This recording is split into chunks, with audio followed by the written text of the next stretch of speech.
রাতে দেশে ফিরছে বাংলাদেশ দল, ফিরছেন না সাকিব আল হাসান।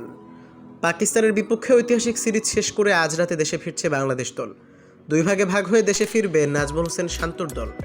ক্রিকেটারদের ফিরে আসার বিষয়টি নিশ্চিত করেছেন বাংলাদেশ ক্রিকেট বোর্ড বিসিবি। ক্রিকেটারদের একটি অংশ রাত 11টায় ঢাকা পৌঁছাবেন, পরবর্তী ভাগ রাত 2টায় ফিরবে। পাকিস্তান থেকে ইংল্যান্ডে চলে যাবেন টাইগার অলরাউন্ডার সাকিব আল হাসান। সেখানে কাউন্টি ক্রিকেটে খেলার কথা রয়েছে তার। সারের হয়ে 4 দিনের ম্যাচ খেলবেন সাকিব।